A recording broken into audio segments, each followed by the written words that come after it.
ஏங்க நான் ஈவென்ட் போகிறேன், நான் வந்து ஆங்கரிங் பண்ணுறேன், நான் படம் நடிக்கிறேன், ஆட் ஷூட் பண்ணுறேன், அதை தாண்டி நான் ஃபாரின் ஈவெண்ட்ஸ் போகிறேன். இதுலேயும் வந்து இவருக்கு ஃபாரின்லேருந்து யாரோ காசு தராங்க. யாருங்க காசு தருவா அந்த காலத்தில்? என்கிட்ட ட்ரஸ்ட் கிடையாது, என்கிட்ட எந்த விதமான க்ரௌண்ட் பண்ணி ஆக்டிவிட்டிஸ் பண்ணுற எதுவுமே கிடையாது. நான் சொந்தமாக சம்பாதிக்கிறத மட்டும் தான், நான் டே நைட்டாக ஓடி சம்பாதிக்கிறதா பண்ணுறேன். அதுலேயும் எப்படி ஹாஸ்பிட்டல் கட்டினா அவ்வளோ காசு வேணுமே, இவ்வளோ காசு வேணுமே? ஏங்க நான் வீடு கட்ட வேண்டிய அந்த கால் கிரவுண்ட் இடத்துல பின்னாடி அமுதவானன் ஒரு கால் கிரவுண்ட் வாங்கி அரை கிரவுண்டில் வீடு கட்டுற இடத்துல நான் வந்து ஒரு சின்னதாக ஒரு கிளினிக் கட்டுறேன். அதுக்கு வந்து சொல்கிறாங்க எப்படி வந்து இவருக்கு இவ்வளோ காசு கிடைக்குது? ஏங்க இதே நான் வந்து ஒரு 1.5 கோடி ரூபாய்க்கு லக்ஸரி காரும் ஒரு அடுக்குமாடி வீடும் கட்டியிருந்தா உனக்கு எந்த பிரச்சனையும் வந்திருக்காரு நிறைய பேர் சொன்னாங்க.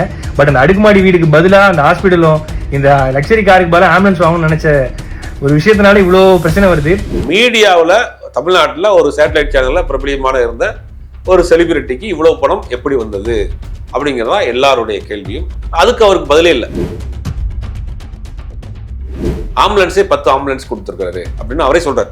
நான் செஞ்ச உதவிகள் எல்லாமே என்னுடைய சொந்த சம்பாத்தியம். நான் கிட்டத்தட்ட ஒரு நாளைக்கு வந்து 14 மணி நேரம் வேலை செய்யறேன். மீடியாவில் எதுக்கு 14 மணி நேரம் வேலை செய்யறாருன்னு தெரியல. 4 இட்லி தான் சாப்பிட்றேன், ஓடிக்கிட்டே இருக்கிறேன், இப்படி ஓடி ஓடி சம்பாரிச்சு மக்களுக்கு செஞ்சுக்கிட்டே இருக்கிறேன் அப்படிங்கிறப்ப தான் மேலும் மேலும் சந்தேகமா இருக்கு.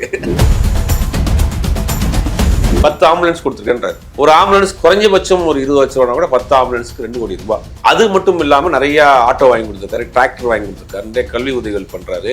அவர் செஞ்சிருக்க அந்த உதவிகளுடைய அமௌண்ட்டை பார்க்குறோம் பல கோடிகள் வரும் போல. அப்ப இவருடைய வருமானம் எவ்வளவு கோடி வருது? ஆமா சார், அது பார்க்கும்போது தோணும் ஒரு நல்ல ஹெல்ப்லாம் பண்றாரு. ஆனா அது ஏன் வீடியோ எடுத்து போடணும்? அதான் சொல்றாரு, ஒவ்வொரு வாட்டியும் போடுறாருங்களே. அது வந்து ஒரு ஸ்கிரிப்டாக இருக்கும். ஒரு யாரோ ஒருத்தர் பாக்குற ரோட்ல போடுவாரு, இவர் கார்ல இருந்து ஒரு பொருளை எடுத்துட்டு ஒரு அம்மா உட்காந்துருப்பாங்க ரோட்ல, அவங்க அந்த கேமரா அப்படியே ஃபாலோ பண்ணி போகும். இடக்கை கொடுப்பது வலக்கைக்கு தெரியக்கூடாது, தனக்கு மிஞ்சி தான் தானம் தருமோம். நீ என்ன விஜயகாந்த் எனக்கு ரோல் மாடல்னாரு. விஜயகாந்த் உதவி பண்றப்ப ஏன் இவ்வளவு விமர்சனம் வரல? சண்டை போட்டு சினிமாவில் விறுவிறுத்து சம்பாதிச்ச காசுல ஒரு பங்கு எடுத்து வச்சு சைலண்டா செஞ்சுக்கிட்டே இருந்தார். அவரு போட்டோ எடுத்து போடல, அவருக்கு மல்டி கேமரா செட்டப்ல வீடியோ போடல. இவருக்கு வந்து அரசியலுக்கு வரதுக்கான ஆசை இருக்கு, இல்லைன்னா அரசியல்வாதி இவருக்கு பின்னாடி இருக்காங்க. ஃபர்ஸ்ட் வந்து ஒரு ஆக்டர் இதே மாதிரி தான் பண்ணியிருந்தாங்க, அதனால இப்ப இவரை களம் இருக்காங்க, இவருக்கு பின்னாடி அரசியல் பின்புலமே இருக்குன்னு எல்லாம் சொல்றாங்க சார். இல்ல, எனக்கு தெரிஞ்சு அந்த மாதிரி இருக்கிறதுக்கு வாய்ப்பு இல்லை. ஆனா இதோ ஒரு நோக்கம் இருக்கு. நீங்க வந்து பொதுத்தளத்துல இறங்கி நின்று ஒருத்தருக்கு உதவி செய்யறீங்க அப்படிங்கும்போது அதை நீங்களே வந்து வீடியோ எடுத்து போடுறீங்க. வீடியோ எடுத்து எதுக்கு போடுறீங்க? பாருங்கன்னு தானே போடுறீங்க.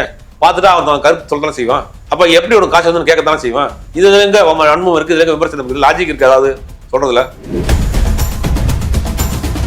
சொந்த காசுன்னா அந்த டீட்டெயில் எடுத்து போட்டுறவன் தானே. எனக்கு இந்த வருஷத்துல இவ்வளவு பணம் வந்திருக்கு, இவ்வளவு செலவு பண்ணிருக்கேன், அந்த டீட்டெயில் எடுத்து போட்டா இந்த எல்லாரும் வாயடிச்சு விடுவாங்க.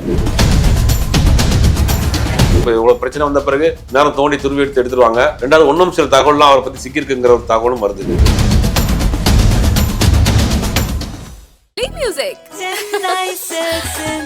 அப்பவும் இப்பவும் எப்பவும் அதிரடி கலெக்ஷன், சரவெடி செலிப்ரேஷன்ஸ். முந்திரி திராட்சை முழுசா இருக்கு. ஆச்சி பாயாசம் மிக்ஸ், ஒன்று வாங்கினால் ஒன்று இலவசம். உலகெங்கிலும் உள்ள கிங் டிவி சொந்தங்கள் அனைவருக்கும் வணக்கம்.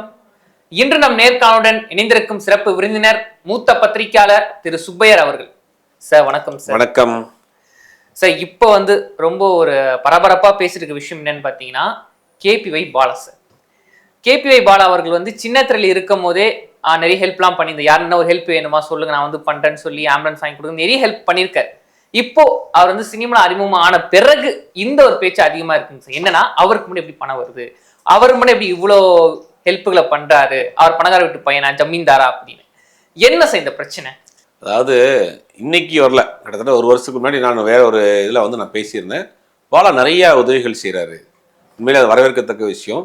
யாருக்கோ நல்ல விஷயம், யாருக்கும் நல்லது நடக்குது, அது வந்து வரவேற்கத்தக்க விஷயம். ஆனால் அந்த பணம் எப்படி இருந்து வருது, என்ன சோர்ஸில் வருதுன்னு தெரியல அப்படின்னு ஒரு வீடியோ போட்டிருந்தா அது நிறையா விமர்சனங்கள் வந்துச்சு. நிறையா பேர் என்கிட்ட வந்து யார் உதவி பண்ணாலுமே நீங்கள் இதுதான் பண்ணுவீங்களா அப்படின்ற மாதிரி பேசினாங்க. அது அப்படியே முடிஞ்சு போச்சு. இப்போ சமீபத்தில் அவர் கொடுத்த ஒரு ஆம்புலன்ஸில் நம்பர் பிளேட் வந்து தப்பாக இருக்குது. அந்த நம்பர் பிளேட் இருக்கக்கூடிய நம்பர் வந்து வேற ஒரு லக்ஸுரி காரோட நம்பரு. ரெண்டாவது அவர் கொடுக்குற எல்லா வண்டிகளுடைய நம்பரையும் அழிச்சு தான் கொடுக்குறாரு. அப்படியே ஃபோட்டோ எடுத்தாலும் நம்பரை வந்து எரைஸ் பண்ணிட்டு தான் ஃபோட்டோ ரிலீஸ் பண்ணுறாரு. இதில் ஏதோ ஒரு விஷயம் இருக்குன்னு அவங்க ஏதோ ஒரு ஸ்டிங் மாதிரி ஏதோ ஒன்று பண்ணியிருக்காங்க. பண்ணுறப்ப தான் பாலாவுக்கு வெளியிலேருந்து நிறையா சோர்ஸஸில் பணம் வருது அப்படின்னு நிறையா குற்றச்சாட்டுகளை வைத்து ஒரு வீடியோ போடுறாங்க. அதுதான் பெரிய வைரலாக போகுது. வைரலாக போனோடனே இப்போ எல்லாருக்கும் உள்ள ஜென்ரலான கேள்வி என்னென்னா, பாலாவுக்கு எது எவ்வளோ பணம், அதாவது ஒரு பெரிய நடிகர் கிடையாது, ஒரு பெரிய சேனலில் ஒரு பெரிய பதவியில் இருக்கிறது கிடையாது. ஒரு 7-8 இப்போ 2017 இப்போ கிட்டத்தட்ட 8-9 வருஷம் ஆச்சு. ஒரு 10 வருஷம் வச்சுக்கோங்க. 10 வருஷத்துக்குள்ள ஒரு டெலிவிஷனில் கண்டஸ்டண்ட்டாக வர்றாரு. அதுக்கு பிறகு அதே டெலிவிஷனில் ஜட்ஜ் ஆகிறாரு. சில ஈவெண்ட்டுக்கு போகிறாரு, வெளிநாட்டு ஈவெண்ட்டுக்கு போகிறாரு. இதுதான் சில விஷயங்களுக்கு ப்ரொமோஷனுக்கு போகிறாரு. இதுதான் பாலாவுடைய வாழ்க்கை. இதில் இருந்து பல கோடி ரூபாய் எப்படி பணம் வந்துச்சு? ஆம்புலன்ஸே 10 ஆம்புலன்ஸ் கொடுத்துருக்காரு அப்படின்னு அவரே சொல்கிறார். இதில் வந்து அவர் முந்தா நாள் போட்ட வீடியோவில் என்ன சொல்கிறாருன்னா, நான் செஞ்ச உதவிகள் எல்லாமே என்னுடைய சொந்த சம்பாத்தியம். நான் கிட்டத்தட்ட ஒரு நாளைக்கு வந்து 14 மணி நேரம் வேலை செய்கிறேன். மீடியாவில் எதுக்கு 14 மணி நேரம் வேலை செய்கிறாருன்னு தெரியல. 16 மணி நேரம் வேலை செய்கிறேன். ஒரு நாளைக்கு 5 மணி நேரம் தான் தூங்குறேன். 4 இட்லி தான் சாப்பிட்றேன். ஓடிக்கிட்டே இருக்கிறேன். இப்படி ஓடி சம்பாரித்து மக்களுக்கு செஞ்சுக்கிட்டே இருக்கிறேன் அப்படிங்கிறப்ப தான் மேலும் மேலும் சந்தேகமாக இருக்குது. அதே எப்படி சார் மீடியாவில் மட்டுமே சம்பாரிச்சு செய்ய முடியுமா சார்? ஏன்னா சொல்கிறாங்க, நான் வந்து இன்ஃப்ளூயன்சராக இருக்கேன், நான் வந்து இன்ஸ்டாகிராம் செலிபிரிட்டியாக இருக்கிறேன், நான் நிறைய ஷோ வந்து ஹோஸ்ட் பண்ணுறேன், நான் முக்கியமாக வெளிநாட்டு அந்த ஃபாரின்லாம் போய் அங்கே போய் நான் வந்து பெர்ஃபார்மன்ஸ் பண்ணுறேன், அது மூலம் எனக்கு ஃபண்டு வருது, நான் அது மூலமாக தான் பண்ணுறேன் அப்படின்னு சொல்கிறாரு சார். ஆமாம், அவன் சொல்கிறேன், அதான் சொல்கிறேன், இந்த வருமானத்தை வைத்துக்கொண்டு இவ்வளோ செய்ய முடியுமாங்கிற விஷயம்தான் இப்போ சந்தேகமே. 10 ஆம்புலன்ஸ் கொடுத்துருக்கேன்றாரு. ஒரு ஆம்புலன்ஸ் குறைஞ்சபட்சம் ஒரு 20 லட்ச ரூபா கூட 10 ஆம்புலன்ஸுக்கு 2 கோடி ரூபாய். அது மட்டும் இல்லாமல் நிறைய ஆட்டோ வாங்கி கொடுத்துருக்காரு, டிராக்டர் வாங்கி கொடுத்துருக்காரு, நிறைய கல்வி உதவிகள் பண்ணுறாரு, நிறைய உதவிகள் செய்கிறார். அவர் செஞ்சிருக்க அந்த உதவிகளுடைய அமௌண்ட்டை பார்க்குறோம் பல கோடிகள் வரும் போல. அப்போ இவருடைய வருமானம் எவ்வளோ கோடி வருது? ஒரு தொலைக்காட்சி ஆங்கருக்கு இவ்வளோ வருமானம் இத்தனை கோடிகள் எப்படி வந்துச்சு? இது லாஜிக்காக பார்க்குறப்ப ஒரு நியாயமான கேள்வி தானே. இது ஒரு தொலைக்காட்சியில் ஆங்கராக இருக்கிறாரு, இப்போ படங்கள் நடித்து படத்துக்கு 10 கோடி 20 கோடி சம்பளம் வாங்கலை, ஒரு பெரிய பிஸ்னஸ் பண்ணலை, ஒரு செயின்லிங் ஸ்டோர் வச்சிருக்கிறாரு, ஒரு பெரிய மல்டிநேஷனல் கம்பெனி வச்சிருக்கிறாரு, இம்போர்ட் எக்ஸ்போர்ட் பண்ணுறாரு, எது மாதிரி எதுவும் கிடையாது. பரம்பரையாகவே பெரிய சொத்து இருக்குது அப்படின்னா அந்த இதுவும் கிடையாது. ஒரு தொலைக்காட்சி நிகழ்ச்சியில் ஆங்கராக இருக்கிறாரு, அதை வச்சு சில நிகழ்ச்சிகள் கிடைக்குது, ப்ரோக்ராம் கிடைக்குது, அதில் ஒரு வருமானம் வருது. இந்த வருமானம் இவ்வளோ வருமானமா? இத்தனை கோடிகளா? 10 ஆம்புலன்ஸ் கொடுக்குற வரைக்கும், டிராக்டர் கொடுக்குற வரைக்கும், ஆட்டோ கொடுக்குற வரைக்கும், இப்போ ஹாஸ்பிட்டல் கட்ட போகிற வரைக்கும் வந்துருக்காரு. அப்போ இந்த டிவி நிகழ்ச்சி நடத்தி டிவி ஷோவில் பிரபலியமானவருக்கு இவ்வளவு கோடிகள் பணம் எப்படி வந்துச்சு அப்படிங்கிறது தான் எல்லாரும் இப்போ கேட்கக்கூடிய கேள்வி. இப்போ இன்னைக்கு அதுக்கு விளக்கம் போட்டிருக்காரு. இதெல்லாமே நான் சொந்தமாக சம்பாரிச்சு வாங்கின பணம் தான். ரெண்டாவது வந்து நாங்கள் கொடுத்த ஆம்புலன்ஸில் வந்து ஒரு எழுத்து மாறிடுச்சு எஃப்சிக்கு போனப்போ, அதை நாங்கள் உடனே மாற்றிட்டோம். அதை வச்சு நீ வந்து ஒரு பெரிய லெவலில் ப்ரொமோட் பண்ணுறீங்க. சர்வதேச கைக்கூலின்னு சொல்றீங்க. சர்வதேச கைக்கூலியில் இல்லை, நான் தினக்கூலி. அப்போ தினக்கூலிக்கு எப்படிப்பா பல கோடி வந்துச்சு? அது கேள்வியாக இருக்கா இல்லையா? அவரே சொல்கிறார், நான் வந்து சர்வதேச கைக்கூலிலாம் என்னை பேசுகிறாங்க, நான் சர்வதேச கைக்கூலி இல்லை, நான் தினக்கூலி. தினக்கூலிக்கு எப்படி இவ்வளோ பணம் வந்துச்சு? எத்தனை கோடி இப்படி வந்துச்சு? அதுதான் இப்போ எல்லாருடைய கேள்வி. அப்போ இப்போ அவரே தெளிவாக சொல்கிறாரு, இதில் வந்து யாரும் என்கிட்ட ஒரு ரூபா கூட கொடுக்கல, எந்த என்ஜிஓஸோ தன்னார்வலர்களோ செப்பரேட் பெர்சனோ யாருமே எனக்கு இதில் உதவி பண்ணுங்கன்னு எனக்கு ஒரு ரூபா கூட கொடுத்ததில்லை, எல்லாமே என்னுடைய சொந்த சம்பாத்தியம். அப்போ சொந்த சம்பாத்தியம் இத்தனை கோடி மீடியாவில் வந்து உங்களுக்கு வருதா? நீங்களும் மீடியாவில் இருக்கீங்க, நானும் மீடியாவில் இருக்கேன், கிட்டத்தட்ட நானும் 25 வருஷமா இருக்கிறேன். மீடியாவில் இவ்வளோ படம் ஒரு சேனல், ஒரு இந்தியாவில் இருக்கக்கூடிய தமிழ்நாட்டில் இருக்கக்கூடிய முக்கியமான ஒரு சேனல் இருக்கக்கூடிய ஒரு ஹெட்டாக இருக்கட்டும், சிஇஓ இருக்கட்டும், அவங்களே சில லட்சங்களில் தான் மாத சம்பளம் கொடுப்பாங்க. இன்னைக்கு அவர் வழங்கக்கூடிய சேனல் இருக்கக்கூடிய உச்சபட்ச ஹெட்டாக இருக்கிறவருக்கு சில லட்சங்கள் தான் சம்பளம். ஒரு வருஷத்துக்கு பார்த்தோம்னா குறைந்தபட்சம் 50 லட்சம் 60 லட்சத்துக்குள்ள தான் வரும். 1 கோடி ரூபாய்க்குன்னு வச்சுங்களேன். ஆனால் இவர் செலவழிச்சிருக்கிறத பார்த்தா பல கோடிகள் இருக்கு. அதுதானே சந்தேகமா இருக்கு. ஒரு ஈவெண்ட்டுக்கு போனால் எவ்வளோ கொடுத்துட போறாங்க? 30 நாள் ஈவெண்ட் இருக்குமா? இருக்காதுங்களே. எப்படி இருக்கும்? அப்போ எப்படி வந்துச்சு இவருக்கோட பணம் அப்படிங்கிறதா சமூக வலைதளங்கள் எல்லாரும் கேட்கக்கூடிய ஒரு கேள்வியா இருக்காரு. அதுக்கு இப்போ வரைக்கும் ஒரு பதில் சொல்ல. இன்னைக்கு ஒரு வீடியோ போட்டிருக்காரு, இன்னைக்கு சர்வதேசத்தை கைக்கூலிங்கிறாங்க, நான் ஒரு தினக்கூலி, ஒரு எழுத்து மாறினது தான் இவ்வளோ பிரச்சனை, என்னைய பாருங்க, என்னைய வந்து இது பண்ணுறாங்க, நான் வந்து இதுலேருந்து பயந்து போக மாட்டேன், நான் உடனே தொடர்ந்து செய்வேன் எல்லாம் சொல்கிறாரு. ஆனால் பணம் எப்படி வந்துச்சு? சார் அதுமாதிரி மக்களை வந்து இன்னொரு கேள்வி என்ன கேட்குறாங்கன்னா, மக்களில் சில பேர் கேட்குறாங்க, அவங்க சொல்கிற விஷயம் என்னன்னா, நீங்கள் உதவி செய்கிறீங்க சரி, உங்கள் காசு தான் பண்ணுறதாவே இருக்கட்டும், ஆனால் அது ஏன் நீங்கள் ஃபோட்டோவாக எடுத்து யூடியூப்பில் போடுறது, இன்ஸ்டாகிராமில் போடுறது, இதெல்லாம் நீங்கள் ஏன் பண்ணுறீங்க? ஆனால் அதுக்கும் விளக்கம் கொடுத்துருக்காரு சார். இதை நீங்கள் எப்படி பார்க்குறீங்க? இல்லை, அதுக்கு விளக்கம் கொடுக்குறாரு. நாளை என்னை இன்ஸ்பயராக வச்சு 4 பேர் செய்யட்டும், நான் கொடுக்குறத வச்சு அவங்களுக்கு அதுக்கு ஒரு மோட்டிவேஷனலாக வரட்டும், நம்மளுக்கு செய்யணுங்கிற ஆசை வருது, அதுக்கு அது மாதிரி என்னை பார்த்து நிறைய பேர் செய்கிறாங்க அப்படிங்கிறாங்க. அதை வந்து ஒரு ப்ராப்பராக செய்கிறப்ப தான் சந்தேகம் வருது.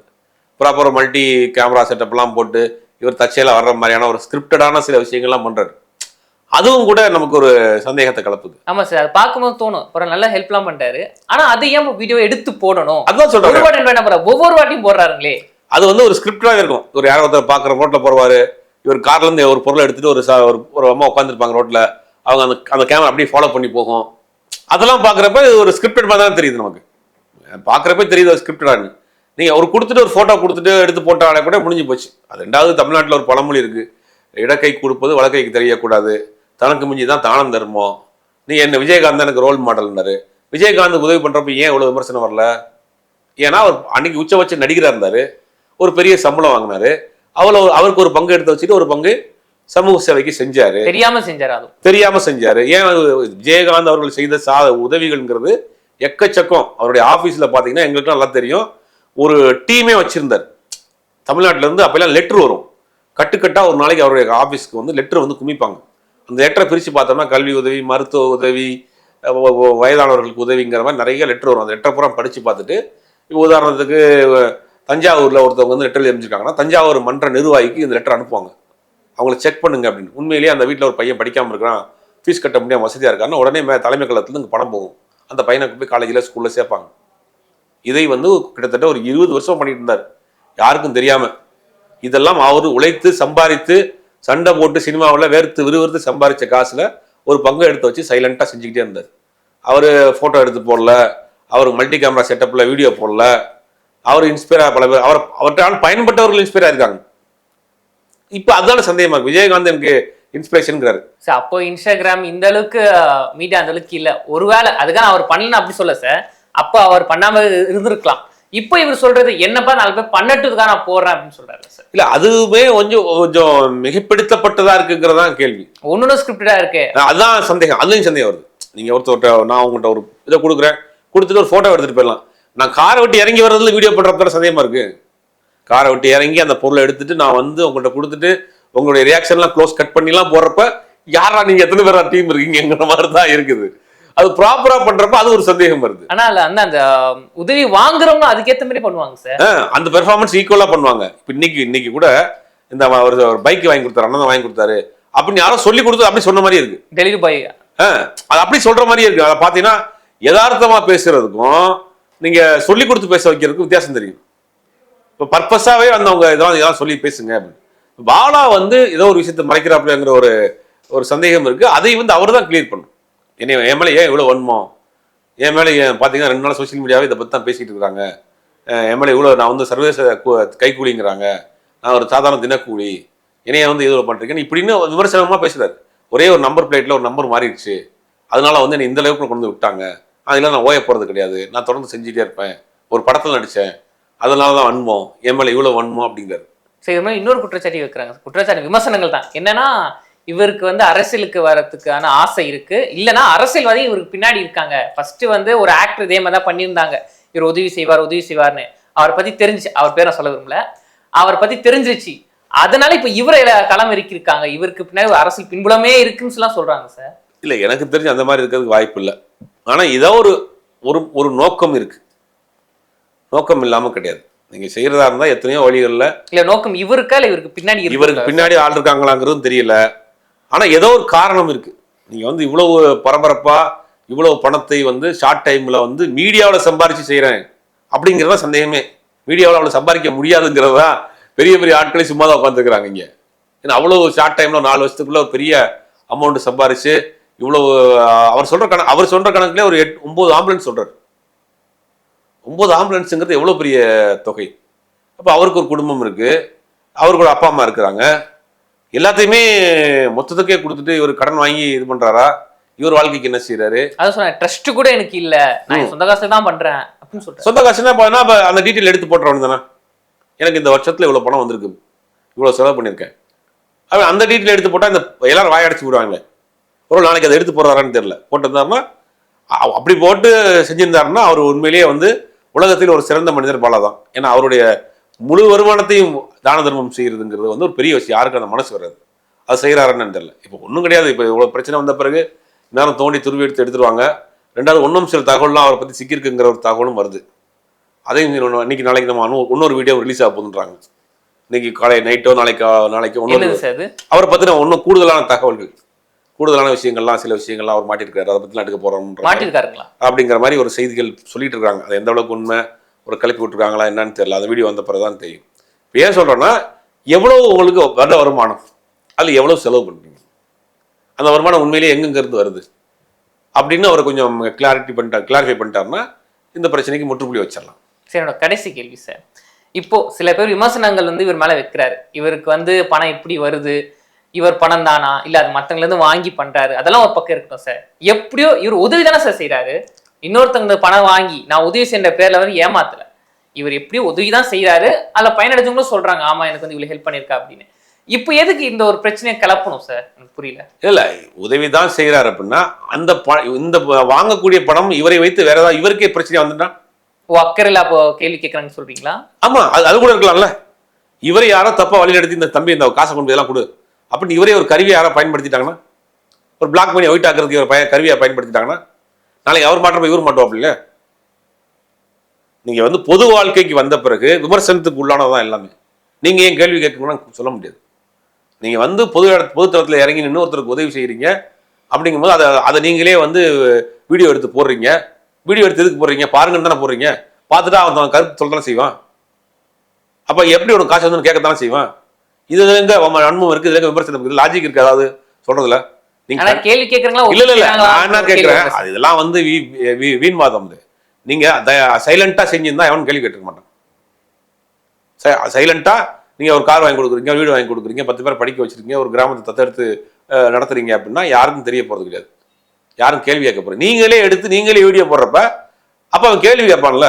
அவன்கிட்ட தானே கொண்டு போய் காமிக்கிறீங்க. யாருக்கு காமிக்கிறீங்க? இந்த சமூகத்துல நீங்க காட்டுறீங்க, நான் இவ்வளவு செஞ்சிருக்கேன் பாருன்னு வீடியோ காட்டுறீங்க. அப்ப அந்த வீடியோ பாக்குறப்ப அவனுக்கு ஒரு சந்தேகம் வருது, உனக்கு எது காசு இவ்வளவு அப்படின்னு கேட்கிறா. இதுல எங்க வன்மா? ஆனா சொல்றேன் இல்ல இதுக்கு நான் ஹெல்ப் பண்ணியிருந்தேன், அப்ப நீங்க கேட்டிருந்தீங்க ஓகே. ஆனா இந்த அளவுக்கு இப்ப நான் ஹீரோவா அறிமுகமான பிறகு தான் அதிகமா வருது. ஆனா இப்ப அதிகமா கொடுக்குறாரு, 10 ஆம்புலன்ஸுங்கிறாரு, ஆஸ்பத்திரிங்கிறாரு, அடுத்தடுத்த ரேஞ்சுக்கு போயிட்டு இருக்கு. அப்படி போய் எங்க இருந்து உங்களுக்கு இவ்வளவு பணம் ஃப்ளோ வருது? ஏன்னா இந்த படத்துக்கு ஒரு அட்வான்ஸ் கொடுத்தாங்க, படம் ரிலீஸ் ஆன அப்புறம் சம்பளம் வாங்கிறேன்னு சொல்லி அவர் சொன்னதாக ஒரு தகவல் இருக்கு. இந்த படத்துக்கும் பெருசா சம்பளம் இல்லை, படத்துடைய பட்ஜெட்டே 3.5 கோடி தான். அதுல இவருக்கு முதல் படத்தினால எவ்வளவு கொடுத்துட போறாங்க? படத்தை பட்ஜெட் 3.5 கோடினா இவருக்கு சம்பளம் ஒரு 25 லட்சம் 30 லட்சம் ரூபா கொடுப்பாங்க அதிகபட்சமா. அவர் வாங்குற ஆம்புலன்ஸே 10 ஆம்புலன்ஸ் நிக்குது, ஆம்புலன்ஸ் இருக்கு. அதால சொல்றாரு இந்த ஆம்புலன்ஸ்னால எத்தனை பேர் குழந்தை பிறந்திருக்கு, எத்தனை பேர் படிக்க போயிருக்கிறாங்க, எத்தனை உயிரை காப்பாத்திருக்கிறோம். நல்ல விஷயம் தான், நல்ல விஷயம் தான். யார் வேணா எத்தனையோ தன்னார்வ அமைப்புகள் ஆம்புலன்ஸ் கொடுத்துருக்காங்க, எத்தனையோ தன்னார்வ அமைப்புகள் 100கணக்கான ஆம்புலன்ஸ் வந்து ஆப்ரேட் பண்ணிட்டு இருக்காங்க குறைந்த வாடகைக்கு. நிறைய என்ஜிஓஸ் இருக்கிறாங்க, நிறைய பேர். அவங்கெல்லாம் யாரும் வீடியோ எடுத்து போடலையே. இப்போ தான் சென்னையிலேயே ஒரு ஒரு கம்யூனிட்டி ரிலீஜன் வந்து அவங்க வந்து ஒரு ஸ்கேன் சென்டர் வச்சிருக்காங்க. எல்லா இடத்துலையும் ஸ்கேன் எடுக்கிறதா 2000 ரூபானா அதில் போய் எடுத்தோம்னா 500 ரூபாய் 600 ரூபாயும். அந்த மாதிரி எத்தனையோ பேர் எவ்வளோ எல்லா இடங்கள்லையும் தன்னார்வல நிறைய பண்ணுறாங்க. ரிலிஜன் பேஸ்டு பண்ணுறாங்க, கேஸ்ட் பேஸ்டு பண்ணுறாங்க. ஏதாவது அவங்க அப்பா அம்மாவோட நினைவாக ஏதாவது ஆஸ்பத்திரி நடத்துகிறாங்க, நிறைய பண்ணிட்டு இருக்காங்க. அவங்க யாரும் வர்றவங்க எல்லாத்தையும் வீடியோ எடுத்து போடலையே. டெய்லி நாங்கள் வந்து தமிழ்நாட்டிலேயே வந்து இந்த ஸ்கேன் சென்டரில் வந்து நாங்கள் நடத்துகிறோம், இதை வெறும் 2000 ரூபா கொடுத்தா போதும், இல்லை ஃபுல் பாடி செக்அப் பண்ணுறோம்னு யாரும் விளம்பரப்படுத்தலையே. இப்போ அவங்க ஒரு சோர்ஸில் ஏதாவது பிஸ்னஸ் பண்ணுறாங்க, அதுலேருந்து எடுத்து ஒரு அமௌண்ட் அதில் போட்டு ரன் பண்ணுறாங்க. அப்படி இருந்தால் கூட பரவாயில்ல. மீடியாவில் தமிழ்நாட்டில் ஒரு சேட்டலைட் சேனலில் பிரபலியமான இருந்த ஒரு செலிபிரிட்டிக்கு இவ்வளோ பணம் எப்படி வந்தது அப்படிங்கிறதா எல்லாருடைய கேள்வியும். அதுக்கு அவருக்கு பதிலே இல்லை. இன்னைக்கு போட்டிருந்த வீடியோவிலையும் கூட அதில் அவர் பதில் சொல்லலை. என் மேல் வந்து ஏன் உங்களுக்கு வன்மோ, நான் உதவி பண்ணதில் மேலே என்ன தப்பு, ஒரு சின்ன ஒரு நம்பர் மாறி போச்சு, ஒரு எழுத்து மாறி போச்சு, அதை தான் சொல்றீங்க அப்படின்னா திரும்ப சொல்றாரு. இது நான் சம்பாரிச்ச பணம் அப்ப மீடியாவில் அவ்வளவு பணம் வந்துச்சாங்கிறதா திரும்பவும் எல்லாரும் கேட்கிற கேள்வி. ஓகே சார், இந்த பிரச்சனைக்கு கேபிஐ பாலா அவர்கள் வந்து ஆதாரபூர்வமாக வீடியோவோ இல்ல பிரஸ் மீட்டோ கொடுத்தாருன்னா இந்த பிரச்சனைக்கு வந்து ஒரு முடிவு வரும் சார். நன்றி சார், தொடர்ந்து பேசுவோம். நன்றி. அப்பவும் இப்பவும் எப்பவும் அதிரடி கலெக்ஷன்ஸ் சரவெடி செலிப்ரேஷன்ஸ். முந்திரி திராட்சை முழுசா இருக்கு. ஆச்சி பாயாசம் மிக்ஸ், 1 வாங்கினால் 1 இலவசம்.